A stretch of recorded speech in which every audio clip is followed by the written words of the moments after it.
Back to WKYT News, El Mariachi is donating profits from its Rose Street location to Chastity Conley, the house mother of a UK fraternity, Sigma Nu. Yeah, her Bath County home was destroyed over Labor Day weekend when a car plowed through the front door. WKYT's Jeremy Toms and photojournalist Darnell Crenshaw talked to her tonight in a story that is new at 6.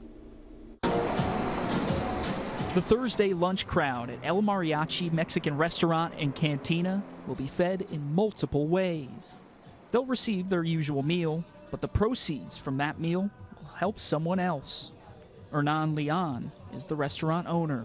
We opened up May of this year, and we just want to, get connected as much as we can to the community. Connected, indeed. Leon's restaurant sits on the edge of UK's campus on Rose Street. When he heard the news about Chastity Conley, the house mother of Sigma Nu fraternity, who dealt with a car running into her Bath County home and destroying everything, he wanted to help. In a situation like this, where her house burned down, unfortunately, anything will help out.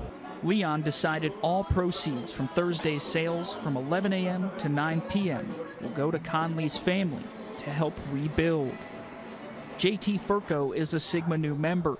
He's happy someone is giving back to the house mother that does so much for their fraternity. We can use something like this to show our guys how we're able to rally together around a cause and raise money for someone who's important to us. This is Chastity Conley thanking Leon and the men of Sigma Nu for their generosity. The boys and everything have been amazing. The community, everybody's reaching out, helping. It really has blown my mind. Throughout Thursday night, Sigma Nu says this place will be packed with representatives from other Greek organizations helping to feed the house mother who has fed so many. In Lexington, Jeremy Toms, WKYT. Well, Sigma Nu says that the goal for tonight's fundraiser is $15,000, and they believe that they will surpass that number. Right now, Conley and her husband are staying in the Sigma Nu house on campus.